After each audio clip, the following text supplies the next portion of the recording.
Everybody knows that electricity is everywhere. Electricity is in the walls, in the ceilings, in your body even. In the future, artificial intelligence will be everywhere. Sensors placed throughout the environment to make things live. For example, smart roads. Roads will have sensors embedded in them, so we'll know exactly where the traffic jams are, the choke points, we'll know exactly where the traffic patterns are. And cars, of course, will be driverless for the most part, meaning that when you want to find a parking slot, you simply talk to your car and say to your car, find a parking spot. It scans the city with artificial intelligence, finds out where to park the car, and again, it parks itself. Later, you simply talk to your wristwatch and call for your car once again. So the bottlenecks, the choke points, will be alleviated with artificial intelligence. For example, delivery systems will be, for the most part, done automatically and also by drones. Drones can deliver packages in the air, and it's going to relieve the traffic jam on the streets if deliveries can be done automatically by drones and by artificial intelligence systems. And of course, people like Elon Musk have the Boring Company, where they even expect to drill underground in order to alleviate some of the traffic bottlenecks that we have plaguing the cities. Traffic is soul destroying. It's like acid on the soul. It's horrible. This is, I think, finally, there's something that I think could solve the goddamn traffic problem. And so there's not going to be one magic bullet. Not going to be one magic bullet, but a combination of driverless cars, smart roads, delivery systems which are automatic and artificially intelligent. So the combination of all these factors will help to make the city more livable. Science and technology, that's where wealth comes from. But that occurs in stages. Stage one was the Industrial Revolution. We physicists worked out the mechanics of steam engines, giving us locomotives and machines. The second era was the electric era, when we physicists worked out the light bulb, electricity, magnetism, dynamos, television, radio. That's the second stage. The third stage is today, where we have the quantum theory giving us lasers, transistors, the internet, this conversation made possible because of the quantum theory. The next stage is artificial intelligence, nanotechnology, and biotechnology. And we see the beginnings of that revolution now. Artificial intelligence systems will be everywhere in the future. In 2050, we'll have fusion power. That is energy from seawater, the hydrogen from seawater, energizing our machines, giving us almost unlimited power for free. Then we'll also have quantum computers, computers that are more fantastic than any silicon computer of today. The future of the internet will be not digital, but mental. We will mentally control the internet by thinking about it. Elon Musk is already investing in a company trying to lay the foundations for some of this. It means that in the future, you walk into a room, mentally turn on the internet, mentally communicate emails, download films, interact with people mentally. And so this, we think, is going to be the future of society. And then you may ask the question, well, what about jobs?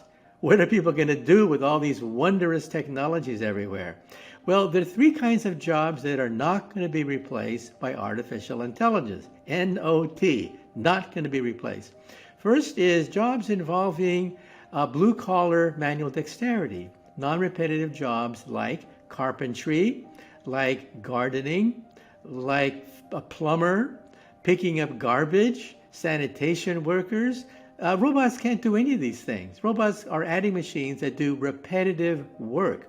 These are highly skilled, non-repetitive blue-collar work. Second, interactions with people. That is mentoring, human resources, lawyers. Lawyers will have a job because somebody has to argue to a judge. Robots can't do that. And then third, intellectual workers, the innovators of Wall Street, the innovators of capitalism. I think Hollywood has jumped the gun, scared the pants off us by giving us movies like The Terminator, which seem to indicate that robots are going to take over immediately.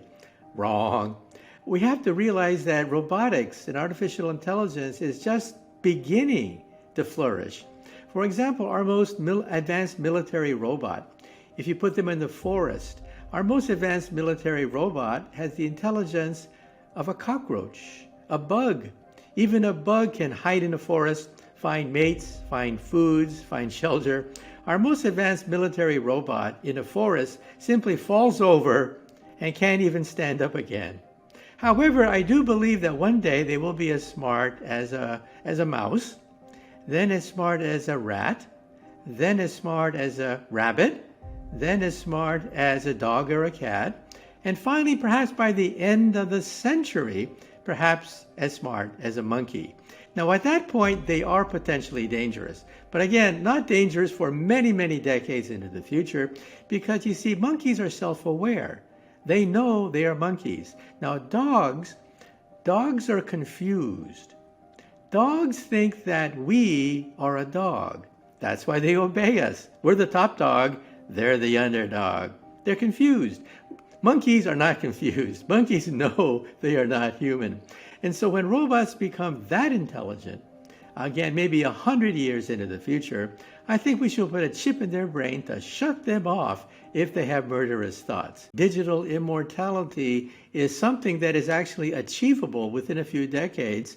Silicon Valley is already offering to digitize everything known about you, to give an artificial intelligent image of who you are. One day it'll be so perfect that it'll be almost indistinguishable from the real person. I would, for example, love to talk to Einstein. One day, pretty soon, somebody will digitize everything known about the person, his thoughts, his theories, his videotapes, and put a holographic image and make it available commercially. And I think one day we will become immortal. We will live forever. So I think one possibility is digital immortality, when we have a library of souls, a whole library of people that have passed away but have left a digital legacy for us to marvel at.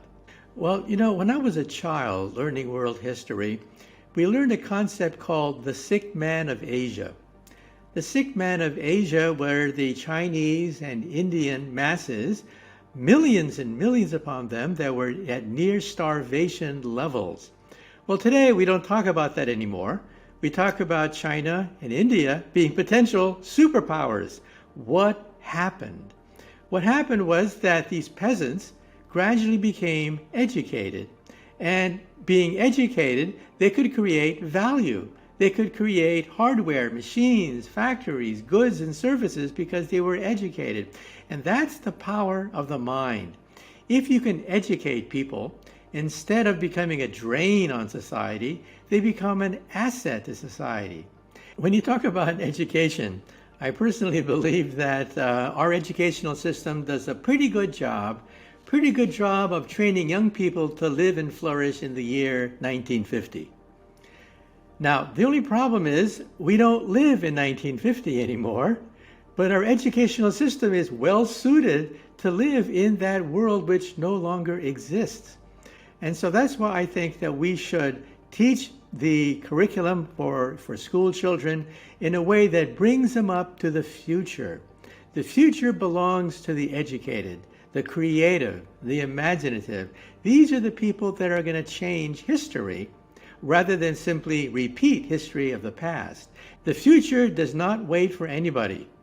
The future only waits for those people who are imaginative, creative, and innovative enough to grab it and run with it. Where do you think, what industries will be on the list of the top revenue companies, the top value companies in, let's say, 2040? When you take a look at the industries of the past, they were mainly based on oil and coal and fossil fuels. However, the fuel for the future is going to be data. Data will be the fuel for the future. And the companies that dominate the future will be those companies that I call leaders of perfect capitalism. Now, let me explain.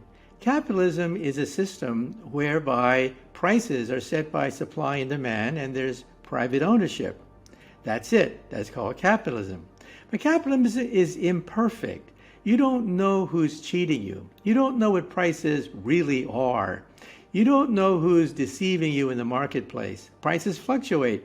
And that's where computers come into the picture. Computers can give us a more accurate assessment of what prices really are in real time. So we can see the bottlenecks. We can see the choke points. We can see the friction of capitalism. For example, why is Amazon one of the biggest companies on the planet Earth? Because they digitized the middlemen. They digitize a source of friction in capitalism. And so that's one way in which value is generated by decreasing the friction, by decreasing the choke points, the bottlenecks, the dead ends, the speed bumps in supply and demand. And those companies are the future. Those companies are the future which will dominate things, are the companies that can streamline the middleman, streamline the waste, the inefficiencies, the redundancy of the marketplace, and they're the ones who are going to survive into the future. For the first time in world history, a memory was recorded. This is amazing. At Wake Forest University, also in Los Angeles, they took a mouse, trained the mouse to sip water, recorded the memory in the hippocampus, small organ that processes memory. The mouse later forgot that. Then they shot the memory back into the mouse, and bingo, the mouse got it the first try. Next will be primates. Perhaps a monkey eating a banana will record that memory and insert it back in. And the short-term goal is to create a brain pacemaker for Alzheimer's patients. In the future, we're going to have millions of people who forget where they live, wander around. Why not have a button? You push the button, and you immediately remember where you live, who you are, who your kids are. Today, we can get so that you walk into a room, we'll put on a headset, such that you can control the lights, turn on the TV, call for your car, tell your car where to go, type, dictate documents without ever touching a computer screen. This will replace the internet. It'll become a brain net. We'll record emotions, thoughts, patterns of behavior, and send it on the internet. We're going to be able to record thoughts, and the movies are going to be replaced by the brain net. Movies today are a flat screen with sound. That's the movies, right? In the future, perhaps emotions and feelings will also be conveyed. This is called total immersion entertainment. Well, we are tinkering with the brain itself. For example, people who have traumatic memories of war, sometimes they're paralyzed with these horrible memories of a rape, an accident, warfare. We can create a forgetful drug that actually takes the edge of many of our most violent and oppressive memories. However, the President's Commission on Bioethics recommended against marketing the forgetful drug because they said that even unpleasant memories are useful. We learn from them. But personally, I think that sometimes some memories are so disastrously awful that they paralyze you. They prevent you from becoming a normal person. And I think we should allow forgetful drugs to be marketed. Also, drugs and therapies which can perhaps even increase intelligence are now being talked about. We'll have perhaps memories that we can upload into the mind, perhaps memories of a job that we're not trained for. Or perhaps a college student will upload a course that they flunked in college.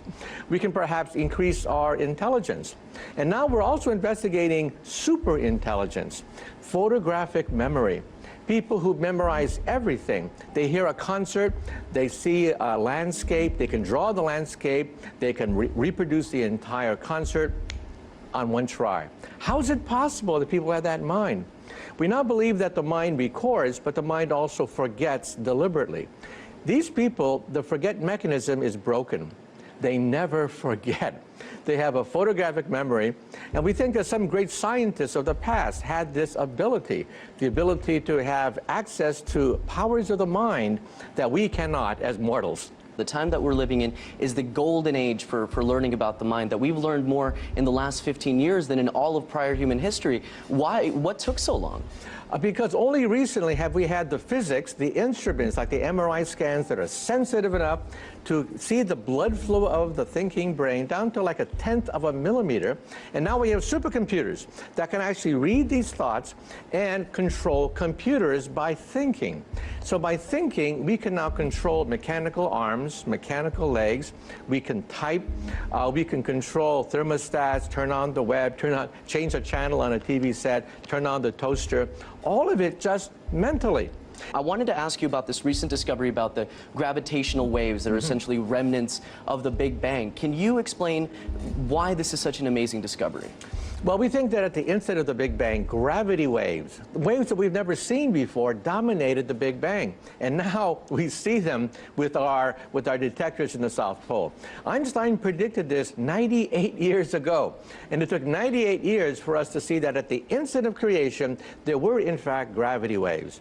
Now, this is very incredible because it means that the Big Bang was a quantum event, meaning that there's a probability it could happen again and again and again, creating a multiverse of parallel universes. So our universe may not be the only universe. This result has philosophical, theological implications.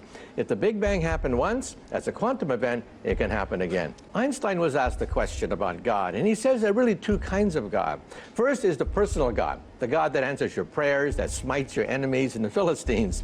But he didn't believe in that God. He believed in the God of Spinoza, the God of harmony, beauty, simplicity. You know, the universe could have been ugly. It could have been random. It could have been chaotic. And yet, here we are in an orderly universe that obeys very simple laws. You can put all the laws of physics on one sheet of paper.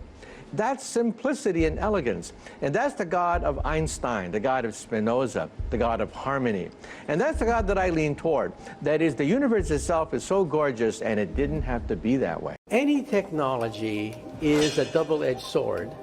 Any technology, one side of the sword, can cut against disease, ignorance, poverty, illness. The other side of the sword can cut against people as well. And so we have to make sure that we control this powerful technology. The three drivers of wealth generation in the near future will be 1, artificial intelligence, 2, biotechnology, and 3, nanotechnology. A combination of these three technologies will generate enormous wealth and prosperity in the future. But let's not be naive. There's also the problem of nuclear proliferation, global warming, and the possibility of germ warfare. And so these are three technologies that could negatively impact on humanity. Artificial intelligence, I think, will become an industry bigger than the automobile industry of today, because your automobile will become a robot. You will talk to your car. You will argue with your car. Your car will park itself and monitor itself. Your car will become a robot. But the danger is that robots at some point could become self-aware. That is the tipping point. Robots today do not know they are robots. Robots today have no idea that they are robots. They may have that awareness by the end of this century. At that point, they could become dangerous when machines become self-aware. But I think that's not going to happen till the end of this century. And meanwhile, the robotics industry will become bigger than the automobile industry of today. 100 years ago, Thomas Edison and Henry Ford had a contest. Which technology would dominate the future? Thomas Edison said it would be the battery. Henry Ford said it would be gasoline. Everybody laughed at Mr. Ford. They thought the answer is obvious. Edison will win. Because who wants to have a gas station on every block? Gas explodes. It creates fires. People will die every day if we have gas stations everywhere. Well, we all know who won the bet. Ford won the bet, which means that every day somebody dies in a car accident and is burned alive. Every day we tolerate gas stations on every block because Ford was right. But in the long term, Edison may also be right. But the problem is storage. The battery is the key problem facing solar and wind power. How do you have solar power when the sun doesn't shine and wind power when the winds don't blow? The bottleneck is storage, the battery. But that's where new inventors are coming in today. Now, for the first time in 100 years, hundreds of inventors are pouring resources into the battery. That is the bottleneck that has prevented us from having a solar age and renewable technology in our backyard. So the price of batteries has gone down 7% per year. That could eventually open up a new era of energy. Plato, 2,000 years ago, believed that society would ultimately be controlled by philosophers. However, we know that philosophers are very bad at controlling power, resources, answering the needs of a growing population.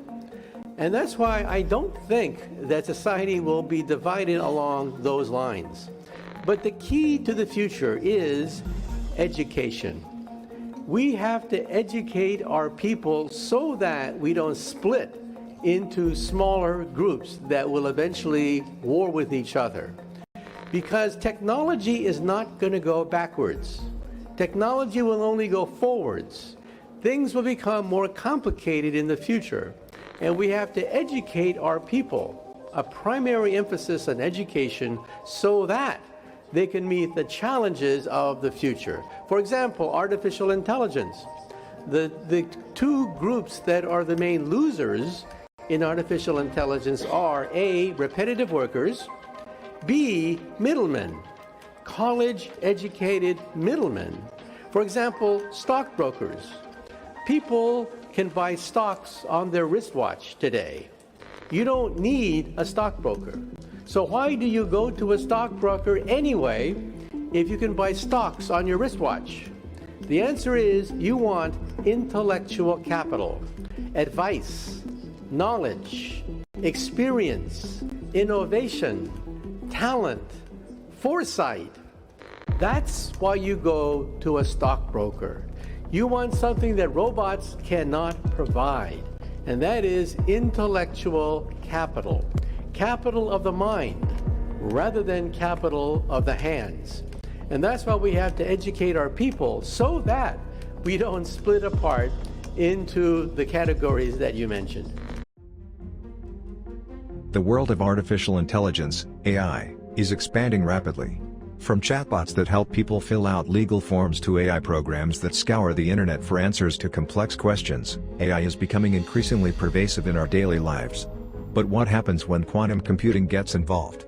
That's the question that Joe Rogan and physicist Michio Kaku explored on a recent episode of the Joe Rogan Experience podcast. If quantum computing gets involved in AI, what are we looking at? According to Kaku, AI is a software program, and quantum computing is a hardware question. While chatbots represent a revolution in software, quantum computers represent a revolution in hardware. When the two are combined, Kaku suggests, the result will be an extremely powerful alliance between software and hardware that has the potential to change the world as we know it. AI is a software program. We're talking about homogenizing different kinds of essays on the web, splicing them together, and then passing it off as your latest creation. Basically, plagiarism using digital computers. It's a software question. However, quantum computers is bigger than that. Quantum computers is a hardware question where it actually increases your ability to do much more than with an ordinary digital computer. So the two of them, when they get together, watch out. So we're talking about an extremely powerful alliance between software and hardware. But there's a catch. Chatbots can be gamed. They don't know what is true or false, and they don't know the difference between correct and incorrect information. All they do is homogenize existing data and repackage it in a way that sounds human. As Kaku points out, even though there's a good aspect to all these software programs, the downside is that you can fabricate truth because it cannot tell the difference between false and what is true. Chatbots do not know what is correct or incorrect. All they do is homogenize, cut up existing things that sound human, put it together, and then people say, my God, that sounds like a human wrote it. The downside is that you can fabricate truth because it cannot tell the difference between false and what is false and what is true. That's very interesting. If you talk to the chatbot and say, do you know the difference between correct and incorrect? And they say, no, it's just on the web. They're just instructed to cobble together existing paragraphs, splice them together and polish it up, and then spit it out. But is it correct? It doesn't care. It doesn't know. This is where quantum computing comes in. Quantum computers have the potential to increase our ability to do much more than with an ordinary digital computer. They could be used to manipulate large amounts of data, analyze it in real time, and uncover patterns that were previously hidden. When combined with chatbots, quantum computing could create a powerful tool for discovering and disseminating information. But there's also a dark side to this technology. As Kaku notes, chatbots are like teenagers who plagiarize other people's essays and pass them off as their own. There is no fact checker for chatbots, which means that they can be used to spread false information and propaganda.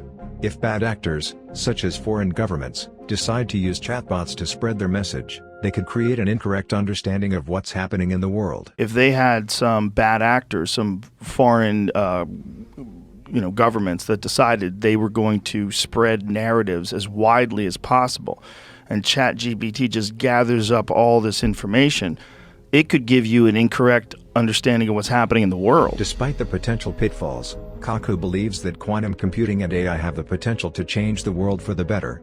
They could be used to diagnose diseases, fill out legal forms, and even pass the bar exam. But in order to fully realize the potential of this technology, we need to be aware of its limitations and work to mitigate its risks. As Kaku notes, we like to think about things that are creative, new, innovative things that'll change our perception of the world. None of that comes from a chatbot. A chatbot simply rearranges pre-existing essays. In order to truly innovate, we need to be willing to take risks and push the boundaries of what's possible. Quantum computing and AI are just two of the tools that we have at our disposal to create a better world. It's up to us to use them wisely. Now, I'm a scientist. We like to think about things that are creative, new, innovative, things that'll change our perception of the world. None of that, absolutely none of that, comes from a chatbot. A chatbot simply rearranges pre-existing essays. That's all it does. Scientists used 192 gigantic lasers to supercharge a pellet of hydrogen the size of a BB inside the enormous Lawrence Livermore National Laboratory in California. That created a nuclear fusion burst of 10 quadrillion watts of power. Nuclear fusion is the same reaction that occurs in the sun and has long been a goal of scientists around the globe. This is a giant step toward the holy grail of energy research. To hit break-even, to extract more energy than you put in. And this could eventually become a game changer. You see, fusion reactor is carbon neutral. It does not create carbon dioxide. It does not create copious quantities of nuclear waste that you find in fission plants with uranium. It does not melt down. You cannot melt down a fusion reactor. And the fuel is seawater. Hydrogen from seawater could be the basic fuel. So this is too good to be true. And yet we've taken a giant step forward. This could be the energy source of the future. Cheap, too cheap to meter, using seawater, for God's sake, as its fuel, can't melt down, creates almost no nuclear waste. What's wrong? Why don't we have these now?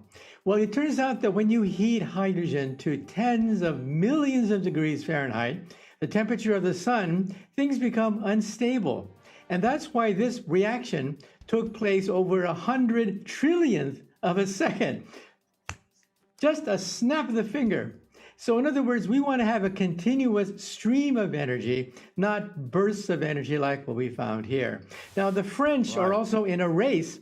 They have the ITER fusion reactor in Cardache, France. They're building their version of a fusion reactor. So we have a healthy competition now. 2 gigantic fusion reactors, one in the United States, 3 football fields in length, and another in the southern France, costing about $10 billion. Well, another week, another major news story related to UFOs. The New York Times is reporting about the contents of a soon-to-be-released Pentagon investigation into the UFO mystery. The 2017 New York Times article, that was a big shift, because when the New York Times is reporting about it and saying that this is major news and this is real and there's video evidence that they can't ignore, it starts to change the conversation in a lot of people's eyes. Now we have multiple sightings by multiple modes. That is the gold standard for looking for these objects. Not just radar, but visual sighting, infrared sensors, telescopic evidence. Now we have multiple sightings by multiple modes. And so the burden of proof has shifted to the Pentagon, to the military. Now they have to prove that these aren't extraterrestrial. 50 years ago, there was a congressional hearing, and it was coming out of Project Blue Book. And there was a lot of laughter and a lot of jokes about little green men in outer space. 50 years ago, that's the way it was. Now, things have changed. Now people are looking at, are they a threat militarily? What kinds of sensors do we have? What kind of metrics do we have? We now have, frame by frame, an analysis of these objects. These objects travel between Mach 5 and Mach 20. That's 20 times the speed of sound. These objects can zigzag, and we can measure the g-force inside this object. The g-forces are several hundred times the force of gravity. These objects can drop 70,000 feet in a few seconds, and they can go underwater. This is something that we didn't realize before, but yes, they can actually go underwater. And they also move without creating an exhaust or breaking the sound barrier. So these are things that we can now document frame by frame looking at these videotapes. Now, when I was first approached by Carolyn Corey, the producer of this film, A Tear in the Sky, I was skeptical. I said to myself, come on. I mean, 5 days? 5 days you're going to look for flying saucers in the sky? So I was pleasantly surprised when they actually found something. They actually have photographic evidence of objects that can gyrate just the way the Pentagon has said. Wow, Tic Tacs. Basically, Maybe Tic Tacs. Maybe. Caught on our cameras. Yep. That's incredible. The Pentagon has listed, I think, 5 different options. One option, of course, is that they're weather balloons or something that's an artifact of our space program. Maybe a piece of rocket that is plunging back into the Earth's atmosphere. Anomalous weather events. They happen, and they have to be looked at very carefully. But the last option is other. One possibility for other is hypersonic drones. We see that in warfare now. The Russians in the Battle of Ukraine is actually using hypersonic drones to hit targets inside Ukraine. To be hypersonic, you have to go faster than Mach 5. Anything faster than 5 times the speed of sound is called hypersonic. And so the Russians are now fielding hypersonic drones in warfare. But you see, this is something just in the last few months. These sightings, they go back decades into the past, with objects executing these gyrations decades ago.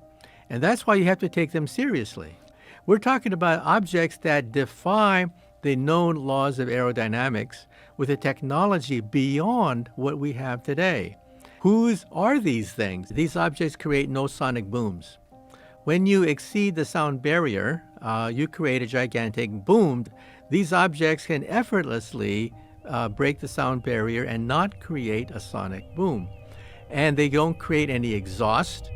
We don't see any exhaust trail from these objects. So either they're an optical illusion of some sort, or they have a set of laws of physics beyond what we can muster. If an object were to move in front of your eyes, traveling at a very slow velocity, but you don't know how far they are away, you may think that object is very far away from you, traveling at enormous velocities. So a weather balloon drifting in front of your eyes can simulate an object traveling at hypersonic velocities if you think that weather balloon is far away from you. So how do you tell the difference? Well, you look at wind patterns.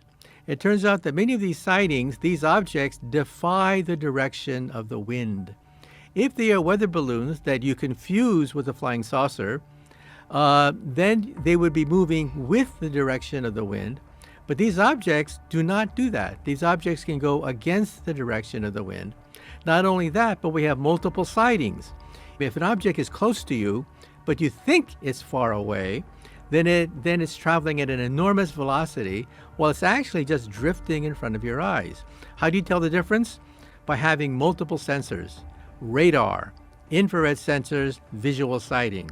Then you can tell how far this object is away from you, and then you can say that, no, it's an optical illusion. And so that's why we're scratching our heads. Who has this capability? And the answer is, we don't know. But open your mind to the possibility that they are 1,000 years more advanced than us. 1,000 years is nothing compared to the age of the universe. Right. The universe is about 13 billion plus years old. That's how the age of the universe. And so the age of a civilization, just a few thousand years ahead of us, that is just a blink of an eye to the universe itself. And once you go to higher energies, the laws of physics begin to break down. The laws of Einstein and the laws of the quantum theory break down at something called the Planck energy. The Planck energy is 10 to the 19 billion electron volts. That is a quadrillion times more powerful than our most powerful atom smasher outside Geneva, Switzerland. Any civilization that could harness the Planck energy would be able to become masters of space and time. Space and time as we know it become unstable at the Planck energy, which is far beyond anything that we can muster here on the planet Earth. So, we physicists theorize, how advanced do you have to be to access the Planck energy? Well, we rank them. The Kardashev scale says that there could be type 1, type 2, or type 3 civilizations. A type 1 civilization is maybe 100 years more advanced than us, to maybe 1,000 years. Type 2 is stellar. They harness the power of an entire star. Then there's type 3. Type 3 is galactic. They roam the galactic space lanes. They play with black holes. Then the next question is, what type do you have to be to harness the Planck energy? The energy at which space and time become unstable, where wormholes may develop, gateways through space and time, portals through empty space. You have to be type 2 or most likely type 3. Then the next question is, how long will it take before you become type 3? Well, we are maybe 100 years away from being type 1. We're maybe a few thousand years from being type 2, and we're maybe 100,000 years from being type 3.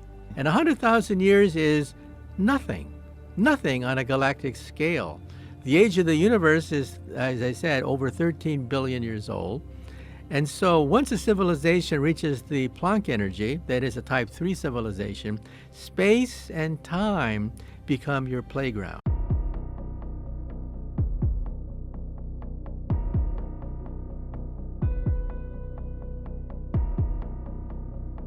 There's a thing. My God. There's a whole fleet of them. Look on the ASA. We just had something go right over the top of us. I hate to say this, looked like a long cylindrical object. It almost looked like a cruise missile type of thing, moving really fast. That went right over the top of us. You do believe that aliens do exist? The aliens are not there. The aliens are here. They're among us.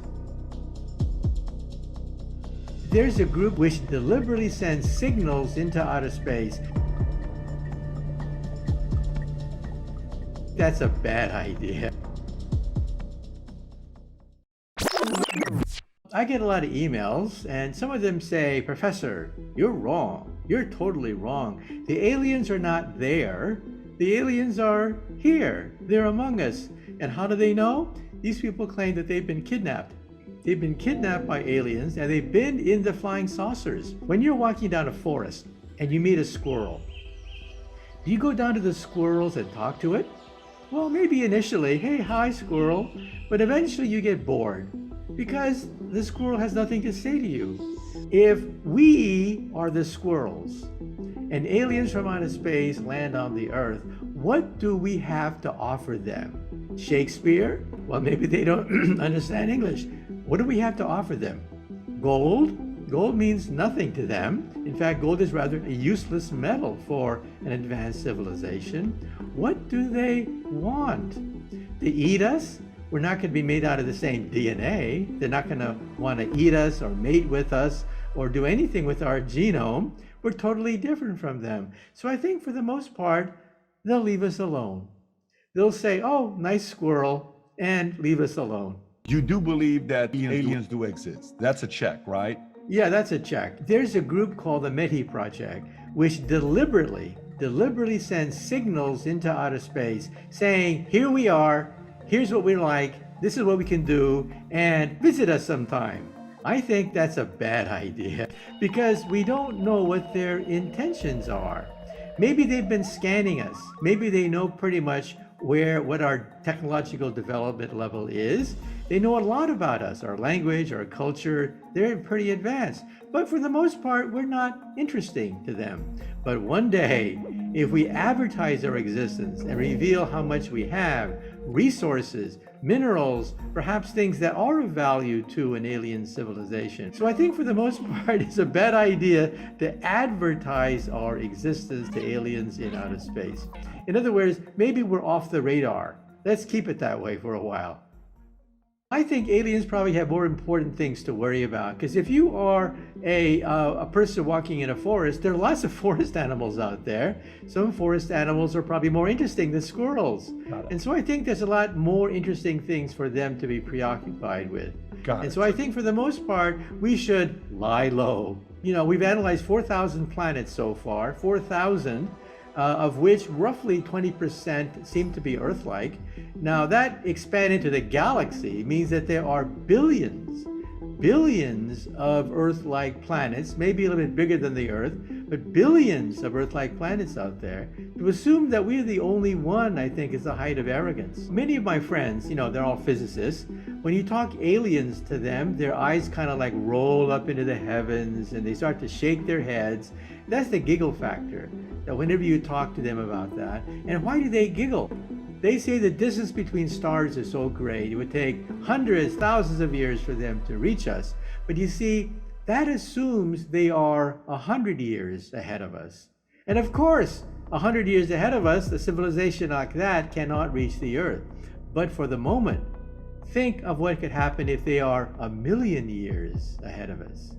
If they are 1,000,000 years ahead of us, and our science is only 300 years old, 300 years ago we lived in witchcraft, sorcery, magic.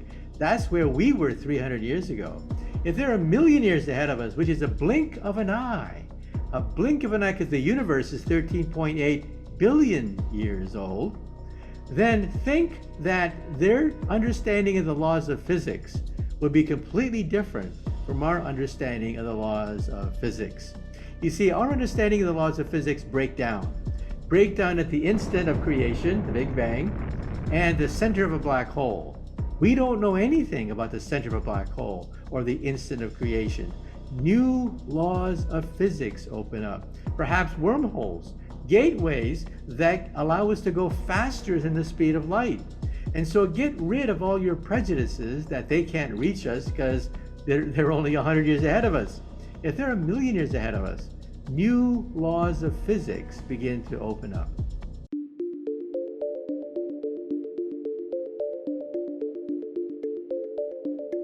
In a recent breakthrough, the James Webb Telescope has captured images of 6 galaxies that are among the oldest ever seen. These pictures have shocked astrophysicists by showing galaxies that are much more developed than they were thought to be at the beginning of time. This discovery could rewrite a lot of astrophysics textbooks and change our understanding of the universe. To get some expert insight into this discovery, NBC reporter reached out to the legendary theoretical physicist, Michio Kaku, who is known for his writings on the cosmos. He discussed the possibility that the universe could be older than we previously thought, which could challenge the theories presented in his books. The implications of this discovery are immense and will likely spark a new wave of research and theories in the field of astrophysics. The James Webb Telescope continues to push the boundaries of our understanding of the universe and reminds us that there is still so much we have yet to learn. In addition to the groundbreaking discovery made by the James Webb Telescope, scientists have recently found a new layer within the Earth's interior. This discovery could lead to new breakthroughs, including the potential to predict earthquakes before they occur. The world of science is constantly evolving, and these 2 discoveries are just the latest examples of how our understanding of the universe and our own planet is constantly being challenged and expanded. As Michio Kaku explains in his interview with NBC, the implications of these findings could be far-reaching and could change the way we think about the world around us. So, stay tuned to see what new revelations emerge from these exciting developments. The James Webb Space Telescope is upsetting the apple cart. All of a sudden, we realize that we may have to rewrite all the textbooks about the beginning of the universe. Now, it takes many billions of years to create a galaxy, like the Milky Way galaxy, with 100 billion stars, many billions of years old. But the James Webb Telescope has identified 6 galaxies that exist half a billion years after the Big Bang that are up to 10 times bigger than the Milky Way galaxy. That shouldn't happen. There should not be primordial galaxies that are bigger than the Milky Way galaxy that are only half a billion years old. Something is wrong. We may have to revise our theory of the creation of the universe. Some people say it's an optical illusion. You see, according to Einstein, gravity can act like glass. The glass, of course, you can make a magnifying glass. With gravity, you too can bend space and time to create a gravity a magnifying lens. So you think that these galaxies are huge when they're actually baby galaxies. Now, I personally think that the solution to the problem is these are not baby galaxies at all. They're actually monstrous black holes. Black holes that formed after the instant of creation. That's baffling scientists because they don't fit in the normal sequence of the birth of a galaxy. So I personally think that we're actually looking at monster black holes where perhaps new laws of physics are emerging. And again, if you can figure all this out, there could be a Nobel Prize waiting for you.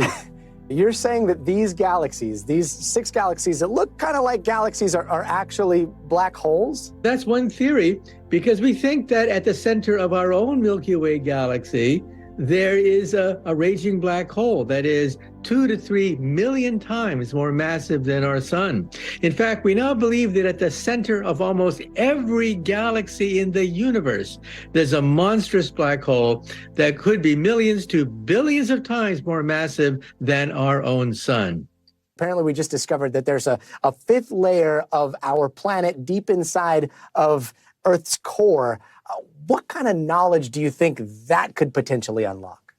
Well, when you see the tragedy in Turkey and Syria, you ask yourself a simple question.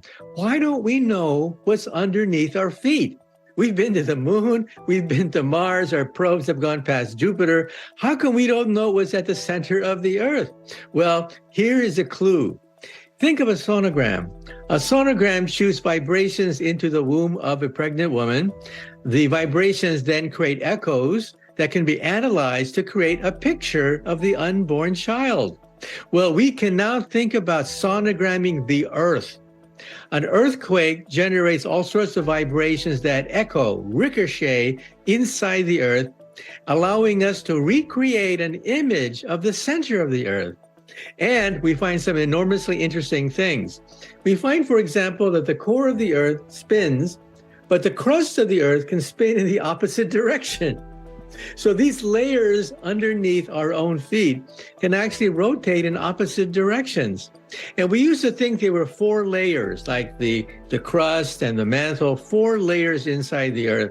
Recently, we picked up evidence of a fifth layer at the very center of the Earth. So we're now basically sonogramming the Earth. And maybe, just maybe one day, we'll be able to use artificial intelligence and supercomputers to tease apart these echoes so that we can get earthquake prediction. We're not there yet. But think about it. We could save the lives of thousands of people if we could somehow take these echoes, run them through a computer, create a map of the inside of the Earth, and predict when the next earthquake would hit.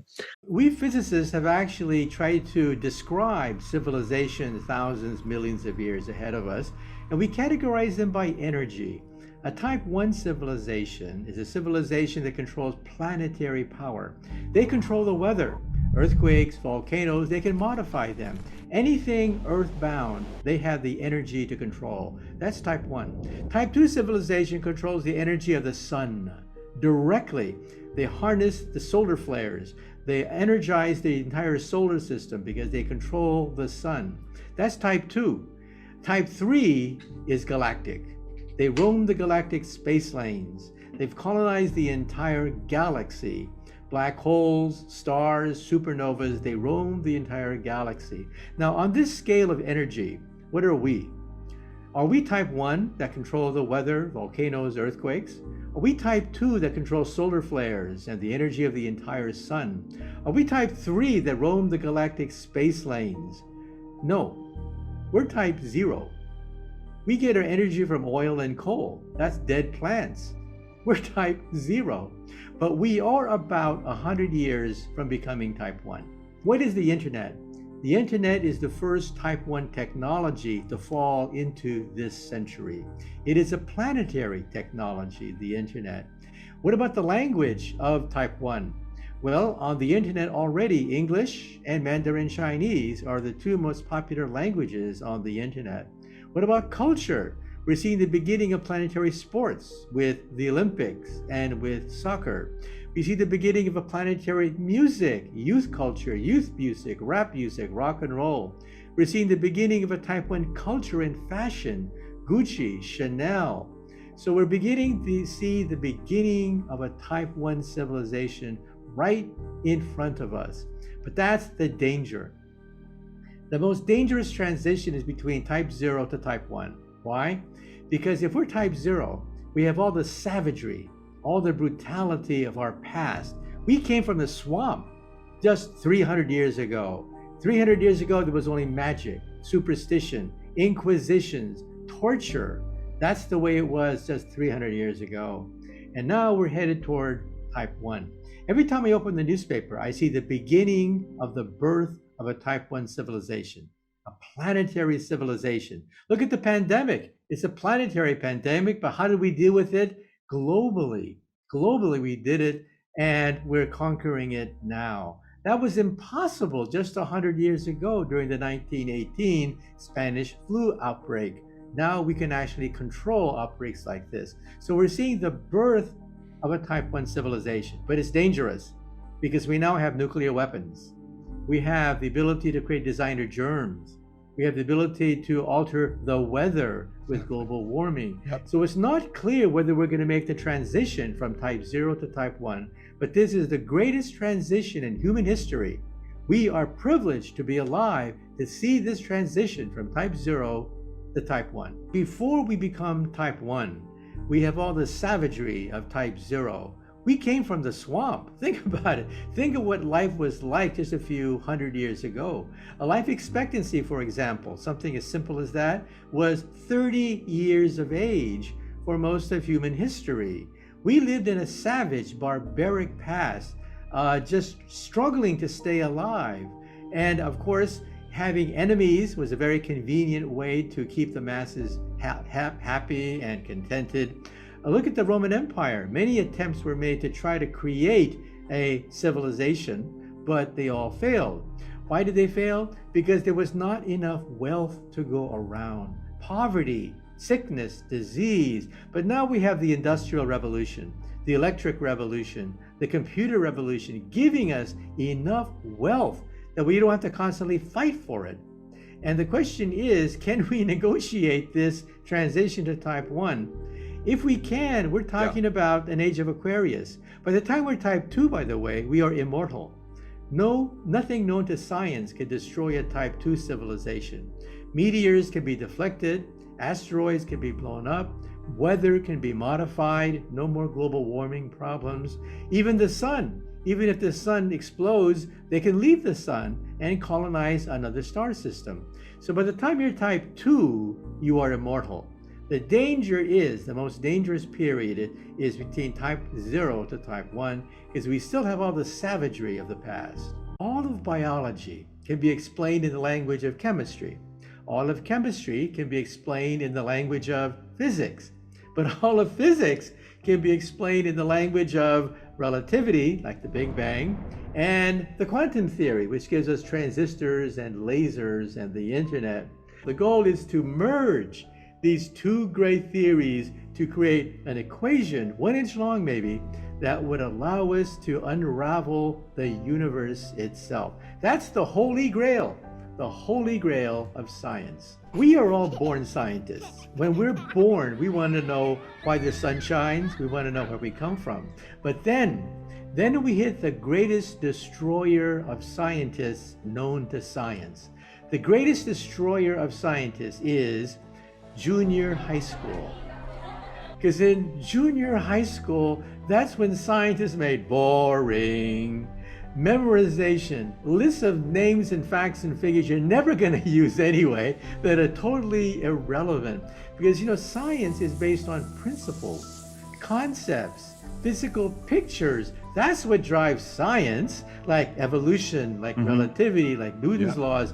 And so that's why we lose so many people in the danger years, 15, 16, 17. Wow, Those are the danger years when we lose millions of young kids. I like to quote Galileo, who once said that the purpose of science is to determine how the heavens go.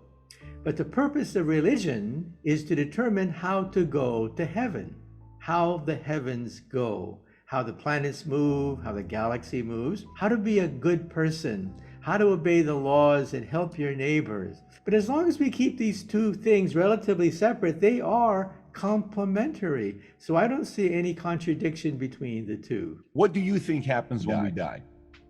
I begin to realize that science is closing in on mortality. Genetic immortality is a possibility, and also digital immortality is a possibility. For example, everything known about us can be digitized. Our credit card transactions, our emails, to give an approximation of, well, who we are, our digital soul. Why do we die? We die because of the buildup of error. Error in our DNA, errors in our cells because of chaos, the second law of thermodynamics. Things rust, things fall apart, things die. But if you add energy from the outside, you can get around the second law of thermodynamics. For example, with gene therapy, we'll be able to attack aging at 3 levels. One is telomerase. You see, telomerase also is used by cancer cells. Cancer cells are also immortal. That's why they kill you, because they are immortal. And that's one way that cancer cells become immortal. So we have to control telomerase. Second, we know that if you want to live 30% longer, eat 30% less. Why is that? Well, we're not sure, because you slow down the oxidation process. We don't want to eat 30% less. We want to eat lots of food and still live longer. And that gets us into oxidation. Why do cars get old? What ages in a car? Well, it's the engine. Why the engine? Because that's where you have combustion, oxidation, wear and tear. Well, where is the engine of a cell? The mitochondria. Bingo. We now know where errors build up in a cell, the mitochondria. And with gene therapy, with CRISPR technology, one day, I think that maybe our grandkids will hit the age of 30 and stop. They may like being 30 for many decades to come. I think that's well within the realm of possibility, given the rapidity with which we are now unraveling the question, why do we have to die? Well, there is a benefit to dying. And that is, on a societal level, you don't want to stagnate. You don't want ideas that are old, crusted, and obsolete to dominate young people who may think differently. So on one hand, you want to transport the wisdom. You want to get the wisdom of a generation and give the next generation that wisdom of life. Because life is more complicated than any simple formula. However, sometimes people begin to get old and tired, and they want the young generation to be just as old and tired as they are, and that's not a good idea. That will cause stagnation. That's why I say that in the future, when people live forever or live very long, when they hit the age of 30, that's a good age to stop, because you're still young enough to have vibrant ideas, but you still have the wisdom of the first 30 years of your life. Look at it this way. Why do we have to die? Look at the Greenland shark. The Greenland shark lives to be about 500 years of age. We know that because just like tree rings, you can look at the eyeball of the fish, count the rings and calculate the age of these fish, and they are between 400 to 500 years of age. So in other words, why do we have to die? In the Arctic, where these fish are, metabolism is much slower. And slower metabolism means errors build up slower.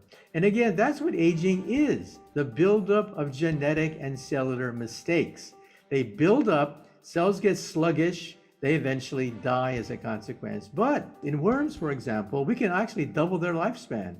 And as I mentioned, you can take any animal up to humans and make them live 30% longer. Now, this has not been tested in humans, by the way. It's been tested in dogs, cats, primates. You eat 30% less, you live 30% longer. Why hasn't it been tested in humans? Humans bellyache too much. If they don't like something, they sue you. And who wants to be sued? So in other words, it'll be a while before we test humans by having them eat 30% less. Well, aging backwards would violate the second law of thermodynamics. The second law of thermodynamics says that in a closed system, things decay, things get older, things fall apart, things die. The key word is closed. In a closed system, things naturally get older. In an open system, like you have sunlight, energy from the sun, that can reverse the process. That's how evolution takes place. Evolution should violate the second law of thermodynamics. People get, if you take a look at human evolution, we got smarter, we got more adapted to the environment. Why? Because we had extra energy from the outside, sunlight. Now that open system could be biochemistry. And so biochemistry could replace sunlight and speed up this process. Instead of waiting millions of years for evolution to catch up, we may be able to do it in one generation. If our ancestors from 1900 could look at us today, what would our ancestors think of us? They would think of us as wizards, sorcerers, the ability to have magic mirrors called the internet, flying carpets called jet airplanes. So that's how our ancestors of 1900 would look at us today. Now, if we could see our descendants in the year 21, what would we think of them living in 2100? I believe that our descendants will resemble the gods of mythology, Greek gods.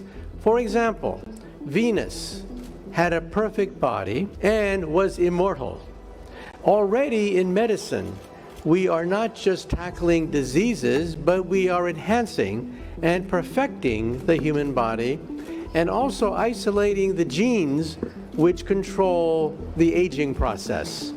We have already isolated about 60 genes which control aging. We cannot reverse it yet, but I think that by 2100, we may have the ability to have not just biological immortality of some sort, but also digital immortality. Then we have Apollo, the god of the sun.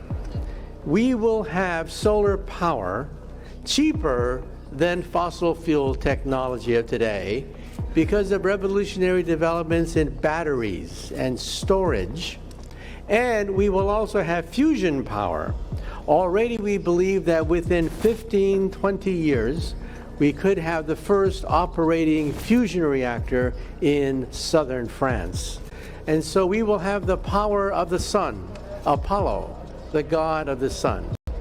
And then Zeus was the father of the gods who could simply think and have things come true. That will be the future of brain-computer interface. For example, the internet. What will be the future of the internet? The internet of the future will be BrainNet. We will send memories, feelings, emotions, sentiments on the internet.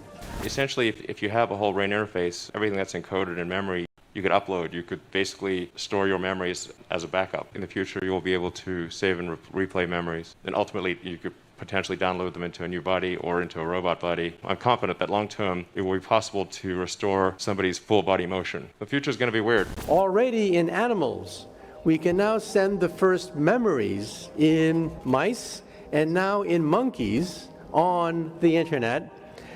Very soon we will be able to send memories to Alzheimer's patients to create a brain chip.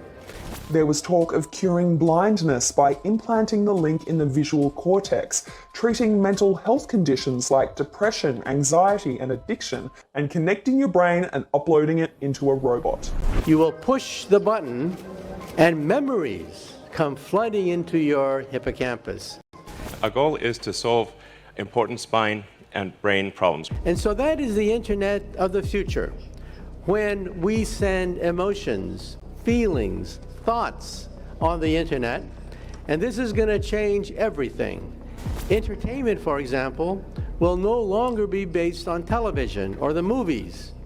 It'll be based on feelings that we can send on the internet.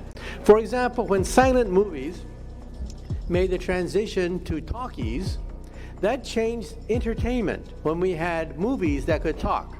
Now we will have movies that not only can talk, but can also feel and have sensations. And then we had Mercury, the god of speed. We will have supersonic transports, commercial supersonic transports, prototypes available in 2025. NASA has already stated that they want blueprints from Lockheed Martin and other manufacturers to create a supersonic commercial jet that has no sonic boom. The sonic boom is the reason why the Concorde was a failure. Supersonic jets, a failure because of the sonic boom. We will use supercomputers to solve that problem. And then we will also go to Mars. Mars, perhaps by 2030, 2035, the first astronauts will go to Mars. And the price of space travel is dropping dramatically. You realize that the movie The Martian, a hit movie, The Martian with Matt Damon, cost $100 million. But the Indians sent a probe to Mars for $70 million. So a Hollywood movie about going to Mars costs more than actually going to Mars. That has revolutionized space travel. And so transportation will be revolutionized. And then last we had Pegasus, the flying horse. We will have zoos of extinct animals. We will be able to bring back animals that have perished tens of thousands of years ago. We now have the genome of the mammoth. We also have the genome of the Neanderthal. So in principle, we could bring back the mammoth and the Neanderthal. This is something that's being actively talked about in the scientific community today. The Asian elephant, Church says, is very closely related to the mammoth and so similar in sequence. In fact, the Asian elephant, while smaller than the African elephant, is even closer in sequence to all other elephant types. Researchers plan to do this by taking skin cells from these Asian elephants and putting them in stem cells, combine it with frozen mammoth DNA, all to create an embryo that would eventually create a hybrid elephant resembling the prehistoric giant that would thrive in a cold Arctic climate, just like it did 10,000 years ago. And then lastly, what's wrong with this picture? We realize that the gods of mythology were also very foolish.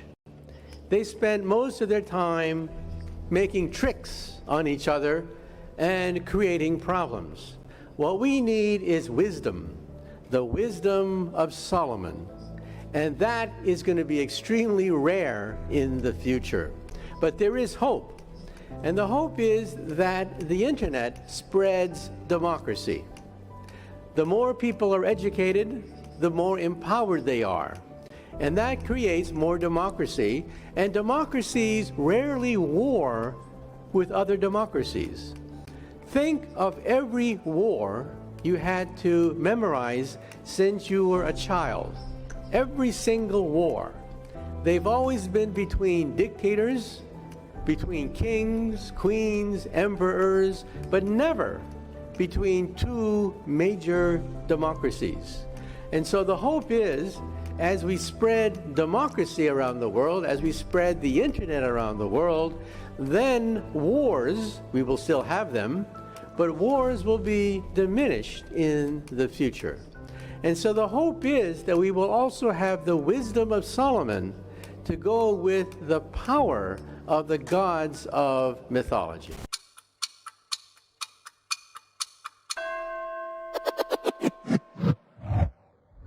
Time travel. That's something that we physicists actually look into. And we realize that if you have a wormhole, there is a theory that you can go backwards in time. Now, in 1935, it was Einstein himself who postulated the existence of wormholes. If I have two universes parallel to each other and I create a bridge between these two universes, then you fall into one and go into the other. Now, the energy to do this is the energy of a black hole. So in other words, if there's a white hole on the other end of a black hole, it means that you can fall in and fall out someplace else in the universe. And in quantum mechanics, there's something called the many worlds theory, that every time a measurement is made, the universe splits in half and keeps on splitting every time there's an observation being made. And so maybe when you go backwards in time, the river of time forks into two rivers. If you go backwards in time to save Abraham Lincoln from being assassinated at the Ford Theater, you've saved somebody else's Abraham Lincoln. Your Abraham Lincoln in your river of time died with an assassin's bullet. That cannot be changed. But the river of time splits and forks, and you've saved another universe's Abraham Lincoln from being assassinated. That is what we physicists think is a possible resolution of all time travel paradoxes. The river of time forks. What are your thoughts about certain drugs helping see the world from a different lens that others don't see? Well, one downside is addiction. And addiction will eventually kill you because you get addicted to a drug that interferes with the biochemistry of the body. Drugs that are mild, like marijuana, we can go back and forth looking at the data. But hard drugs will mess up the brain and create an alternate reality. So people who are creative, artists and writers, and people who make their living being imaginative, I can see why they would want to do it. But the pitfall is it could control you to the point that you get addicted and you're a slave. You become a slave to this drug, creating the drug industry, which is a multi-billion-dollar industry which paralyzes whole governments. Whole governments in Latin America are paralyzed because of the drug cartel, which makes money off people getting high. And so I think that there's a downside to this as well. Have you ever been curious about testing your own brain? I've had my brain scanned several times. I've hosted a few documentaries for BBC television, and they flew me down to North Carolina, where they have one of the finest MRI machines, and you can actually see thoughts as they emerge in the brain.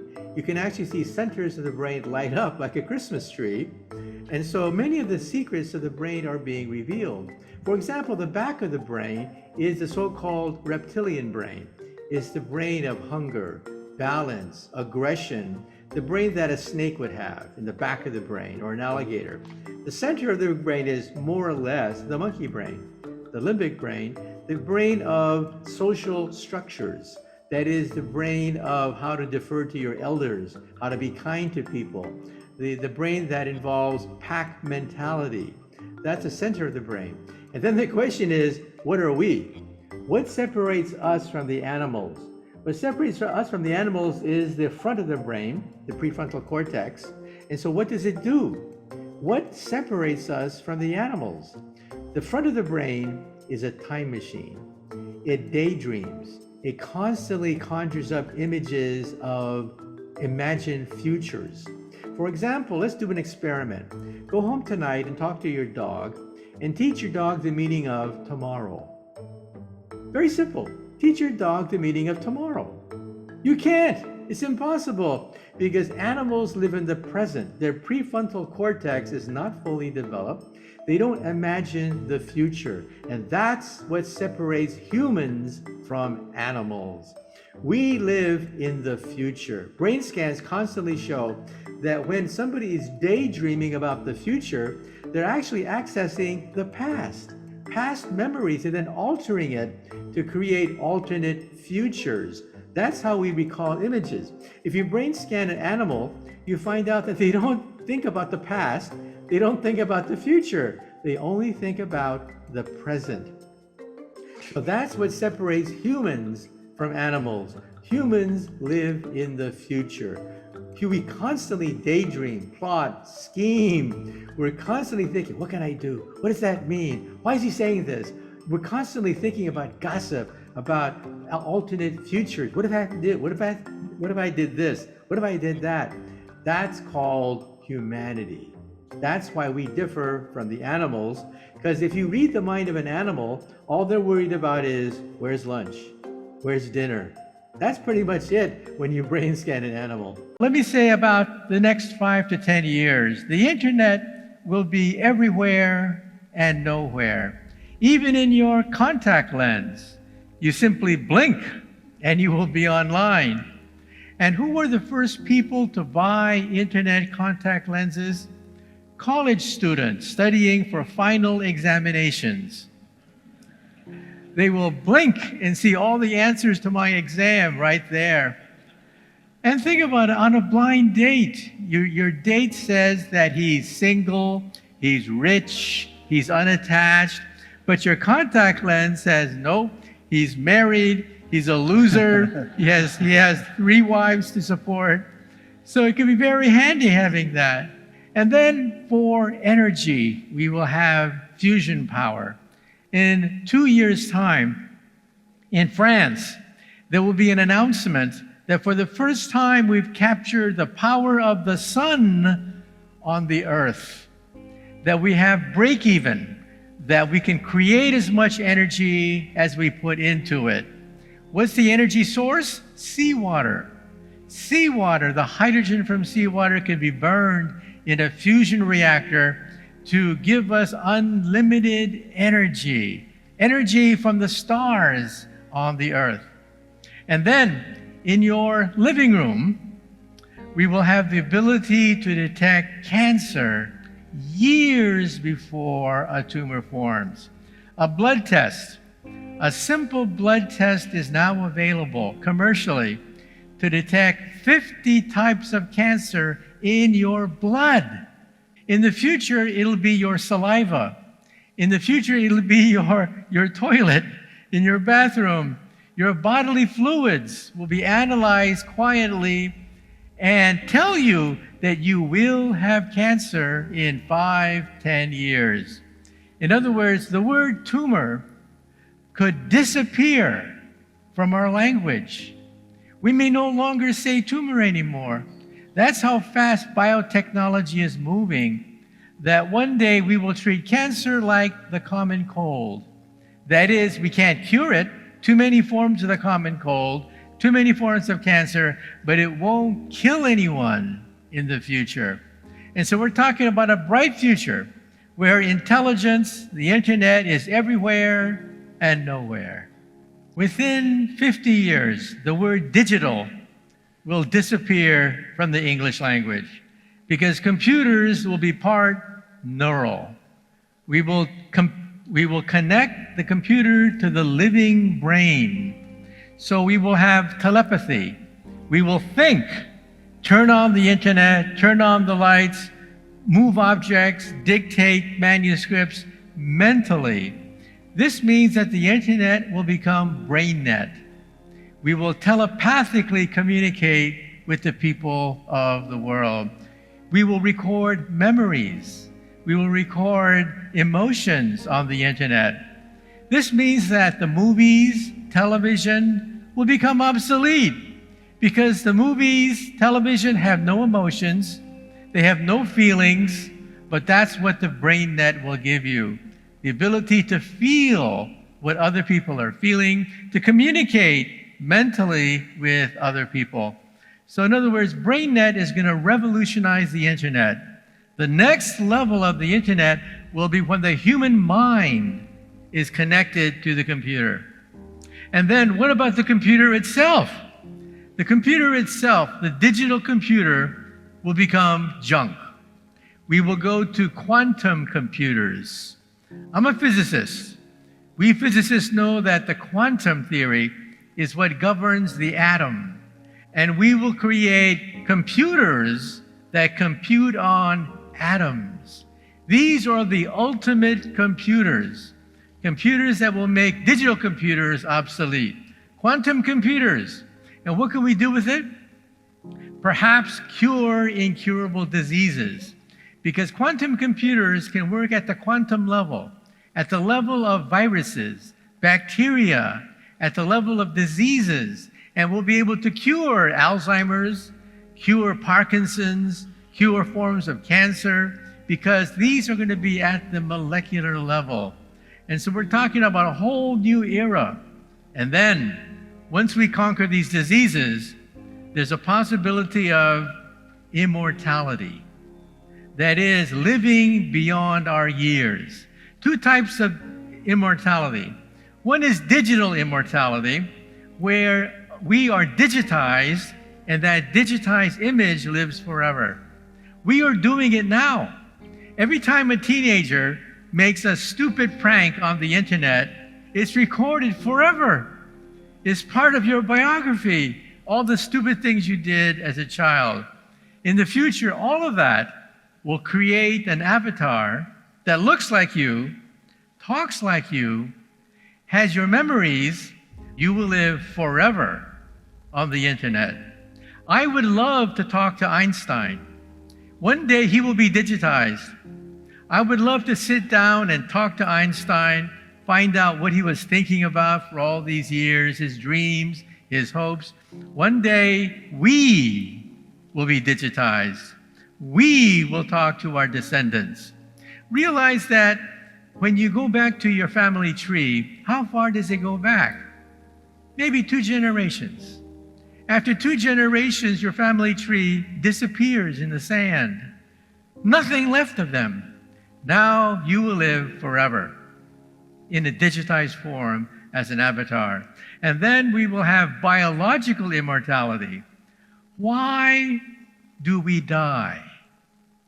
We die because of errors. Errors build up in our cells, in our genes, in our hormones.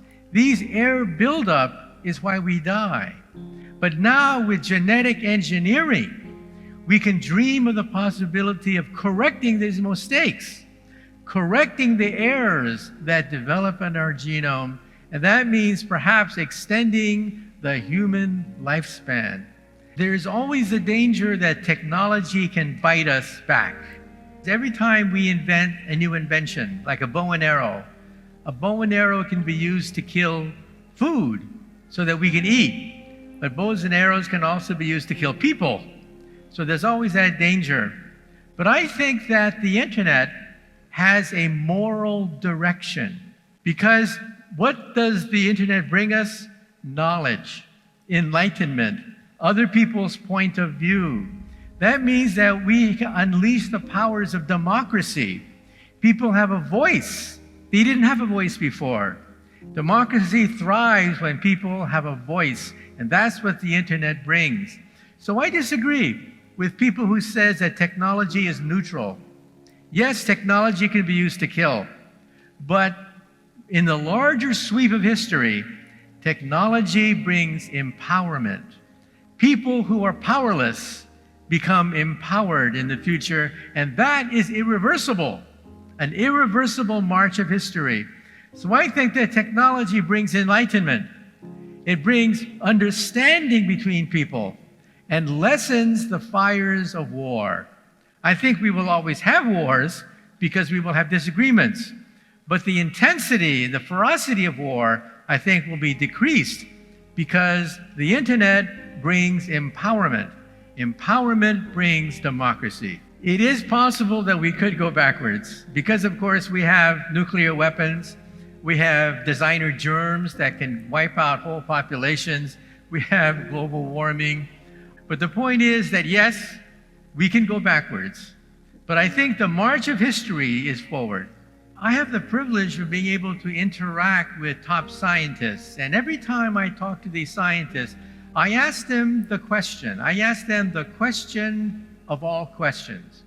Is there intelligent life on the Earth? I believe they're out there. Okay. Whether or not they have visited us, we can debate that, but our galaxy contains 100 billion stars. Just in the galaxy, tonight you can look at it, the Milky Way, and how many galaxies are there? 100 billion galaxies we can see with our telescopes. So how many stars are there? 100 billion times 100 billion. To think that we are the only intelligent species in the world, in the universe, I think is the ultimate mistake. There's simply too many universes, too many worlds out there. I don't know when we will make contact, but I think in this century, there is a very good chance that we'll pick up a signal from another planet. I think in this century, we might be able to pick one up like that. And that could be a tremendous event in human history, because in human history, we've never had that before. The meeting with an intelligent civilization, perhaps more advanced than ours. We are brainwashed by Hollywood to think that robots are so smart, they can take over very soon. But if you compare a military robot to an animal, what animal would correspond to a military robot? The answer is a cockroach. You put a cockroach in a forest, the cockroach finds food, shelter, mates, creates a home. You take a military robot and put it in the forest, and what do you get? Junk. The robot falls over, tries to scramble, cannot even get up, cannot navigate in a forest where there are no roads.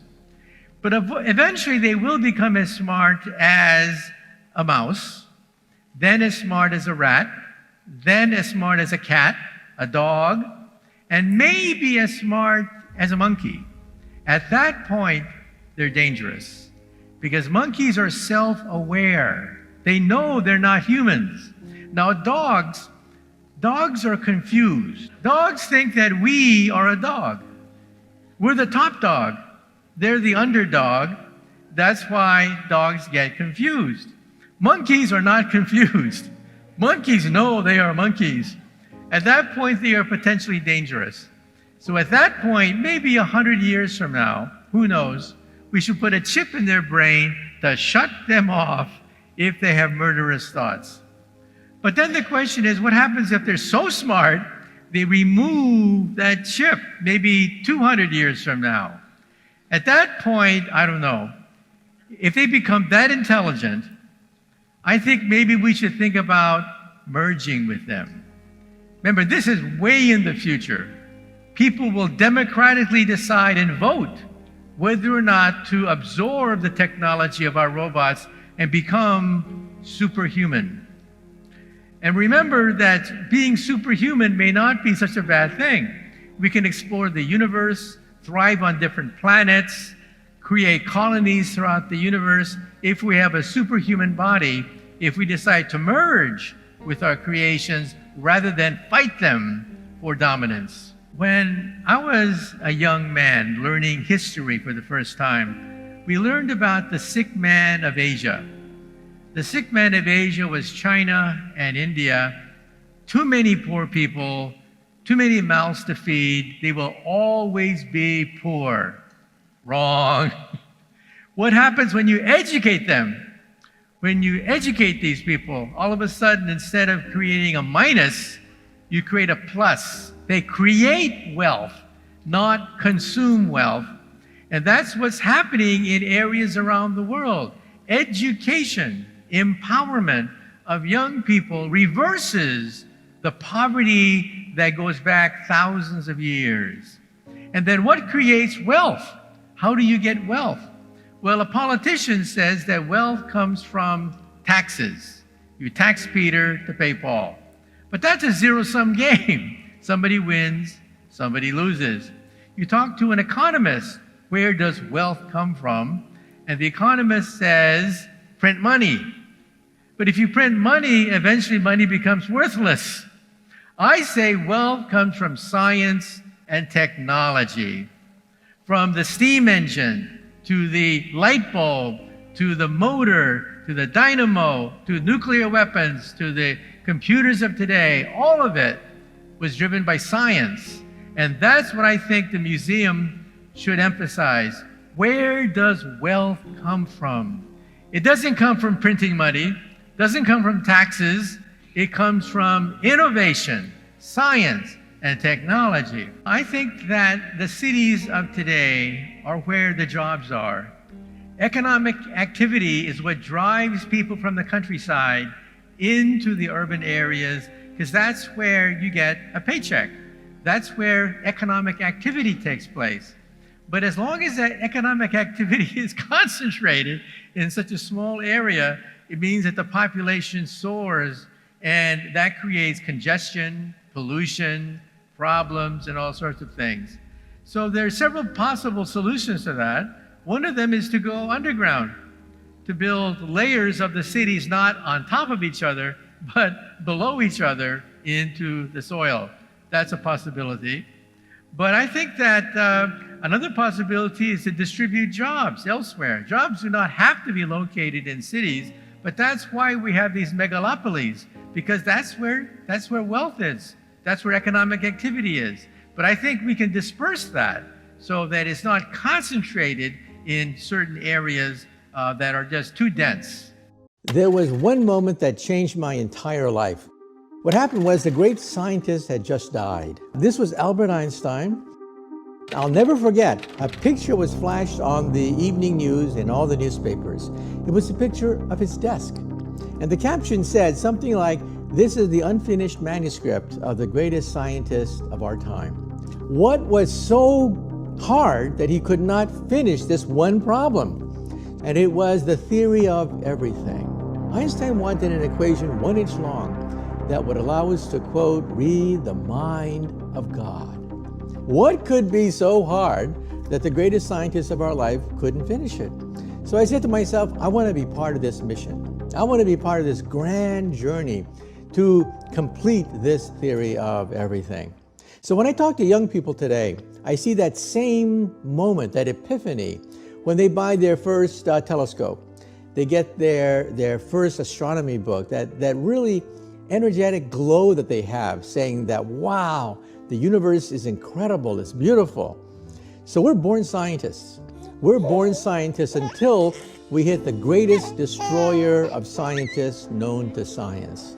The greatest destroyer of scientists is junior high school. Every day we lose hundreds of thousands of junior high school kids who think that science is boring. They think that science is useless, memorizing facts and figures they're never going to use again. Saturday mornings, I would watch television. And guess who was on TV? Flash Gordon. Rocket ships, ray guns, invisibility shields. There's a whole world out there, the world of the future. Then a few years later, I began to figure it out. Well, yeah, Flash got all the credit, but he didn't make the series go. Who made the series go was Dr. Zarkov, the scientist. Dr. Zarkov, a great scientist, Your Highness. I have need for a great scientist. He was the one who invented the starship. He invented the invisibility shield. He was the one who kept the whole series going with his inventions. And then I began to realize Dr. Zarkov is a physicist. I didn't know the word. I began to realize that Einstein was a physicist. So you see, physics not only unlocks the secrets of the universe, it also predicts the future, because you still remember being a child. And so what is the one psychological test that correlates with success in life? And I found out that it's the marshmallow test. So what is this marshmallow test? You get kids and ask them, do you want a marshmallow now? Or 2 marshmallows a few hours from now? And the kids that want the marshmallow now tend to be those that want shortcuts, those that don't want to do the hard work. They want the quick kill. They grab that marshmallow. But the other ones say, no, wait a minute. If I wait 2 hours, I can get 2 marshmallows. I can hold out. There's a pot of gold waiting for me. They're not going to take the shortcut. And so you say to yourself, well, that's a test for kids. But then you track them decade by decade by decade. And then you find out, oh my God, these are the ones who go to college, the ones who hold out for that advanced degree, that don't want that simple payoff now, but are going to delay gratification into the future. And so I realized that that's the key to success in life, not just science, but in life. Don't take the shortcuts. When I think about Einstein, he spent the last 30 years of his life chasing after the theory of everything. He spent 10 years of his life chasing after what we now call relativity. When Einstein was 16 years old, he asked himself a simple question: can you outrace a light beam? It took him 10 years to solve that problem. When he was 26 years old, he figured it all out, and that was relativity. And that changed the entire world. So talk about a marshmallow. Here's a man who said he's going to spend 10 years of his life answering a question, can you outrace a light beam? And the answer is no. The speed of light is the ultimate velocity in the universe. Einstein is the cop on the block. So here's a man who really held out for that marshmallow. When Einstein got relativity, he didn't do it using pure mathematics. One of my favorite Einstein quotes is when he talked to children, he said to children, no matter how much difficulty you have with mathematics, mine were worse.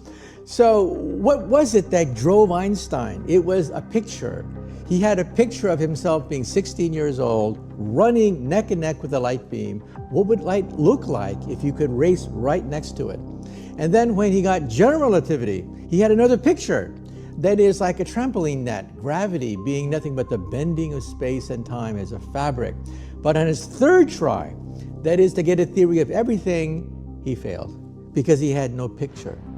And my other favorite Einstein quote is, unless you can explain something to a child as a picture, the theory is probably worthless. We've been around for hundreds of thousands of years, but we never came up with the laws of motion because things bump into each other, there's friction.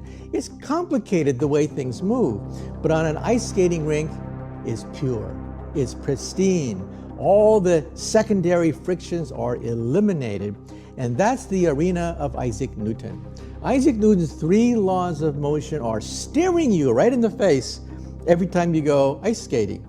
So I'm not sure if Newton ice skated, but on an ice skating rink, everything is washed clear. You clearly see the physical laws of motion.